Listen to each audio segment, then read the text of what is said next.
The Galaxy J6 Plus is here, and I could waste your time unboxing it. I even have the footage and all that. But I feel the best thing to do here is talk about what the Plus means. Is this better value than the J6? What has Samsung done? Let's take a close look. Hey guys, Ash here from C4eTech, and let's get started.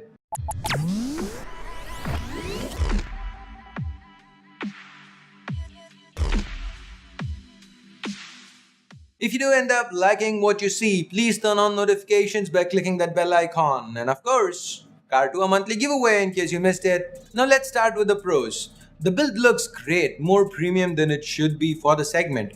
Glass to the front and back, the plastic sides do take away a little something, but for the most part, the J6 Plus looks fantastic.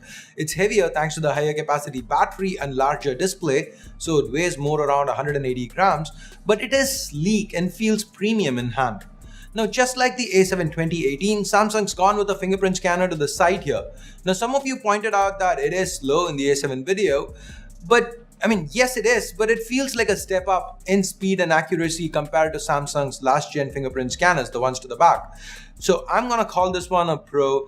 And finally, the cameras, we have two to the back, a primary 13 megapixel f1.9 with a secondary 5 megapixel depth sensor. Now the cameras here are good, not me A2 good, but quite good. The dynamic range is a little lacking, but the detail, the bokeh, that's all there. Color reproduction is on point 2. Additionally, the portrait backdrop option from the A7 makes its way over here, allowing you to create images like these. And the portrait dolly feature that I loved is also present here. Surprisingly, Samsung's also included the option to tweak the bokeh.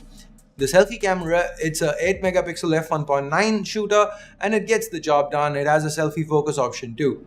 And that pretty much sums up the positives. Now for the cons. To start with, the display. Though the size has gone up to 6 inches, the resolution has remained the same, HD plus or 720p. Now for a phone priced at 17K, that's frankly sad. And compared to the J6, it loses out on AMOLED. Samsung's instead using a LCD panel here. Similarly, Gorilla Glass is replaced by Dragon Trail, and Samsung's calling pretty much everything an Infinity panel now. Seems like it doesn't even need to be AMOLED anymore. At least there is an auto brightness sensor this time. That's something good. Finally, Samsung's throwing that in. And for a 720p LCD panel, it happens to be a good one. Now, this move to LCD is almost forgivable compared to the choice of chip inside. Well, we have complained a lot about Samsung overusing the Exynos 7870 in the past. This time, I almost missed the 7870. That's because we've got a Snapdragon 425 chip on the J6 Plus. Now, this is a 2-year-old chip, a quad-core chip. When was the last time you saw a quad-core chip on a 17K phone? Now, to give you some perspective, here is how it ranks. Above the 425, we've got the 430. Above that, we've got the 435.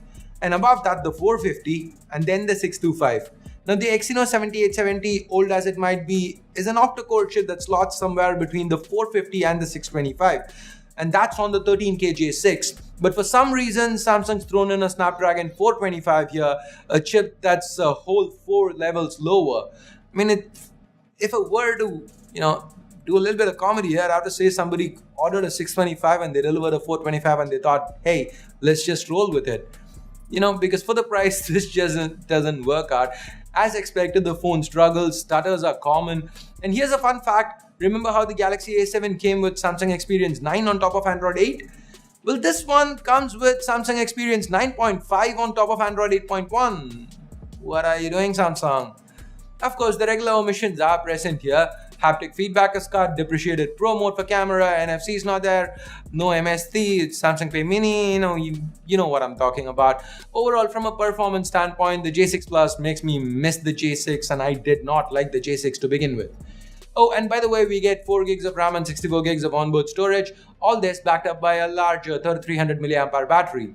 Now, the J6 Plus is aimed at the offline segment, and I can almost hear the sales guy going, "Sir, Snapdragon chip, sir. Dual camera, Infinity panel just like S9. Very powerful, sir. 4 GB RAM.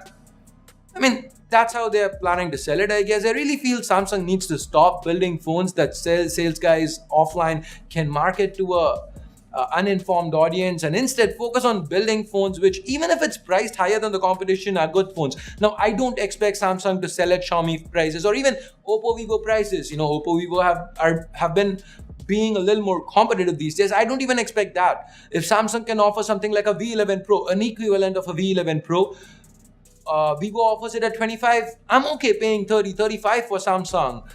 But these kind of phones with like a Snapdragon 425, which even Qualcomm has realized is a super old chip, and they've replaced it with the 427, a quad-core chip. There's a newer starter quad-core chip from Qualcomm, but Samsung's thrown in the 425 for some reason here, and I can't help but feel disappointed in the J6 Plus.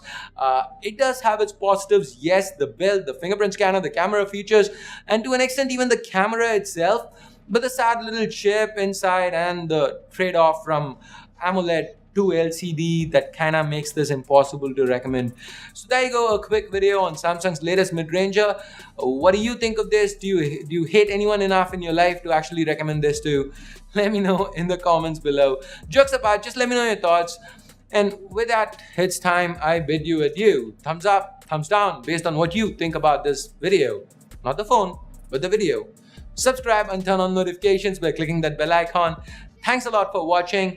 Until next time, my name's Ash, you've been watching C4 Retech, and I'm signing off for now. You guys have a great day. Bye-bye.